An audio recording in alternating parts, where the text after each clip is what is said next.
Et voici le zapping politique européen. Bonjour Dimitri Vernet. Bonjour à tous. I just want to say thank you for making it happen. Thank you. My heart goes out to you. Mon cœur va vers vous. Voici les mots prononcés par Elon Musk aux partisans de Donald Trump, frappant sa poitrine au niveau du cœur, tendant ensuite son bras comme pour l'envoyer vers le public. Jusqu'ici tout va bien, oui, sauf pour la gauche française. Dans cette cérémonie d'investiture, et je veux dire que le salut nazi, le salut fasciste d'Elon Musk est un geste absolument effrayant. Le dauphin d'Anne Hidalgo à la mairie de Paris au micro de Radio J, le sénateur Rémi Féraud. Voici une fake news montée de toutes pièces par les mêmes disant ça de Twitter X. On est à l'ère de la post-vérité, des fausses informations. Le réseau social Twitter X les a beaucoup relayées. Moi le gentil dauphin, je n'y comprends rien. Tuf. À droite, l'investiture de Trump n'a pas donné lieu à de fausses polémiques. Éric Ciotti était à notre micro Europe 1 CNews. Cette fierté américaine, cette force, ce volontarisme, naturellement, elle contraste avec l'impuissance française. Et pour se faire comprendre, Éric Ciotti nous a sorti sa plus belle métaphore. On a l'impression de deux mondes qui fonctionnent à des vitesses différentes.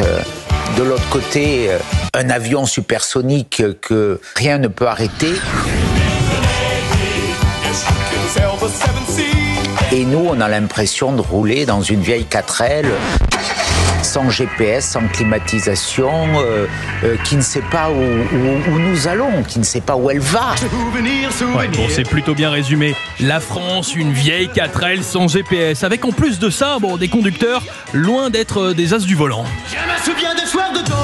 Il faut trouver d'autres sources de financement, parce que ça peut porter effectivement sur les personnes qui travaillent, mais ça peut porter aussi sur les personnes retraitées qui peuvent se le permettre. Quels retraités on pourrait cibler à partir de quel montant de pension ? Ça peut être, ça c'est à discuter, ça peut être 2000 euros, ça peut être 2500.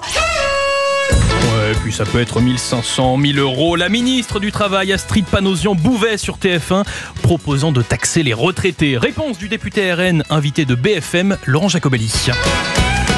Qui vont taxer tous azimuts. On a l'impression qu'ils ont une espèce de roue de la fortune le matin. Qui on va pouvoir taxer? Alors ils tournent. C'est les automobilistes aujourd'hui, c'est les PME. Ah non, c'est les retraités. Ou plutôt la Bayrou de la fortune. Et autant vous dire qu'avec ce genre de proposition de la part de son gouvernement, notre cher Premier ministre s'approche tranquillement de la case banqueroute. Enfin, les ennuis commencent. Effectivement, les ennuis commencent. Cette chanson du dauphin, vous l'avez trouvée où, Dimitri Vernet? Dans notre base de données sur Europe, on a beaucoup de choses. Tellement pile en ce qui concerne Rémi Féraud. Pour Rémi Féraud, on va la ressortir. Écoutez, ne vous inquiétez pas. On a hâte de la réentendre. Merci beaucoup. Demain. Votre zapping politique, c'est tous les matins, Dimitri Vernet.